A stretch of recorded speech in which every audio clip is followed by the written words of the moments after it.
The front has exploded.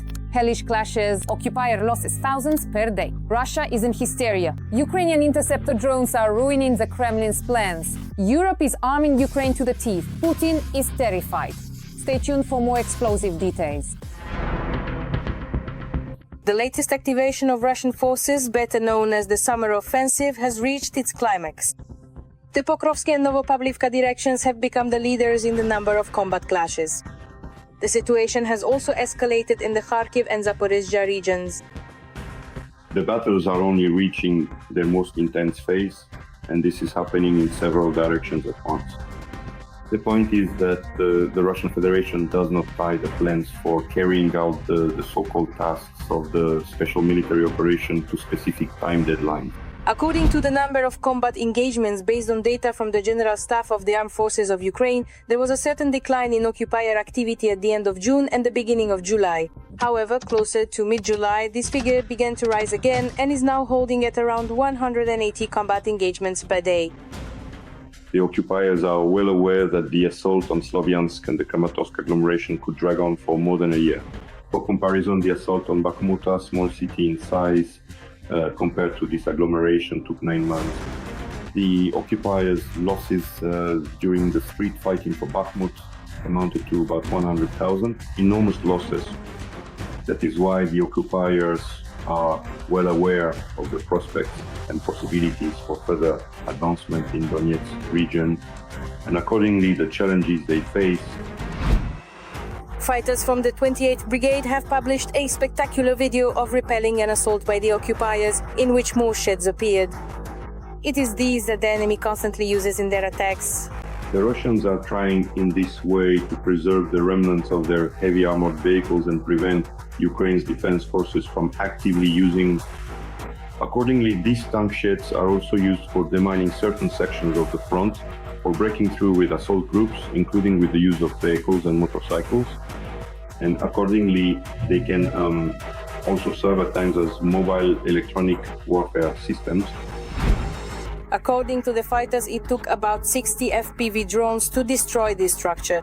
After all, it was very difficult to find the weak spot. There are quite a few examples of objective evidence confirming the destruction of these tank sheds. This shows that for every so-called invention by the Russian side, Ukrainian defenders demonstrate equally effective countermeasures. According to the data available to Ukraine, Russia is planning to launch up to 1,000 drones at a time against our country. Our defenders have found a solution to this problem and are able to shoot them down using interceptor drones. No one is going to use Patriot air defense systems to shoot down drones that cost a fraction of the price compared to a Patriot missile. And accordingly, interceptor drones are not an alternative to the Patriot air defense system. According to Ukrainian President Volodymyr Zelensky, the logic of the aggressors is clear. Dictator Putin, through massive drone attacks, primarily wants to destabilize Ukrainian society. Ukraine will respond to the attacks, but for this, rapid funding from partners is needed. Yesterday, the United Kingdom and Ukraine signed a historic agreement regarding THAAD air defense missiles. The agreement will allow the supply of more than 5,000 air defense missiles, which will not only significantly strengthen the defense capabilities of the United Kingdom, but will also enable Ukraine to continue its fight by enhancing its protection against Russia's illegal full-scale invasion. Additionally, the British partners will provide Ukraine with assistance amounting to £283 million over the course of 2026. German Chancellor Friedrich Merkel stated that Berlin is ready to purchase Patriot surface-to-air missile systems from the United States of America for subsequent transfer to Ukraine's defense forces.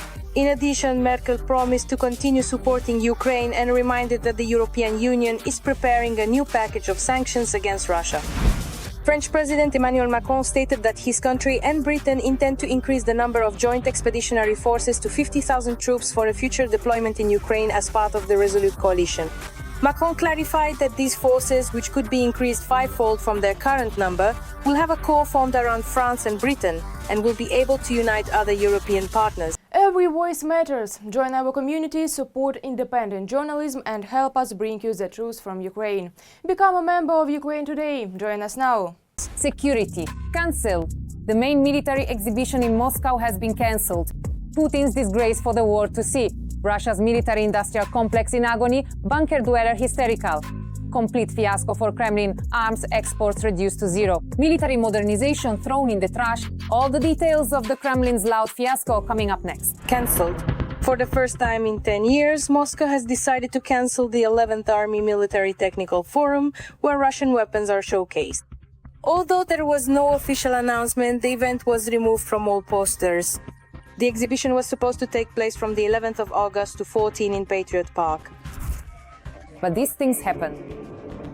There's nothing you can do about it. This is the main exhibition of the Russian Ministry of Defense, held annually since 2015 and positioned as a platform to showcase the latest ideas and developments of the Russian military-industrial complex. But apparently, this year the Ministry of Defense had nothing new to boast about.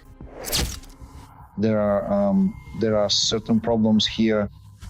At the same time, Sergei Kuzhudovich and his colleagues have done a great deal of work, but nevertheless, we need to keep this area constantly in focus. Apparently, the focus has shifted somewhere else, since until now the event had never been cancelled, not even during the coronavirus pandemic. Previously, the forum lasted 7 days, but in 2024 its program was reduced to 3 days and attendance was restricted. This year, as we can see, the plans have changed completely. The Russian defense industry has been forced to admit that there is nothing to showcase to the general public. A striking confirmation of this is the freezing of the A-100 Premiers project. These are long-range airborne early warning aircraft, which the Russian defense industry has been trying to revive for 15 years. The lack of funding has put an end to this project. This also includes the inability to implement the project to build an aircraft for domestic air transportation, tentatively named Baikal, which was announced by the Russian dictator. Again, the lack of funding has put an end to these projects as well. Another reason for the cancellation of the exhibition is the collapse of Russian arms exports. In just the past 5 years, exports abroad have dropped by 64%, and the country's share of the global arms market has decreased to 7.8%. A striking example is Russia's inability to fulfill the terms of supply under the so-called Indian contracts. This refers to the supply of the latest Russian tanks and accordingly the latest Russian fighter jets. During the war, the Russian military-industrial complex has been depleted. Some enterprises have faced problems due to sanctions as well as a lack of funding. A number of Russian defense enterprises have already declared de facto bankruptcy due to a lack of funding from the so-called state order. Russian military equipment losses during the war in Ukraine are estimated at tens of thousands of units, including tanks, armored vehicles, artillery, aircraft and helicopters. The actual losses are likely even higher. All statements by Western media about the Russian Federation's military-industrial complex being able to produce heavy armored vehicles at the level of 1,200 or 1,500 units per year do not correspond to reality. The real capabilities of the Russian military-industrial complex are about 180 to 100 units of heavy armored vehicles. But considering the amount of armored vehicles destroyed by Ukrainian defense forces, that's a drop in the ocean. Experts emphasize that the Russian Federation's military-industrial complex is currently engaged in restoring Soviet-era models of heavy armored vehicles. The situation is similar in aircraft manufacturing.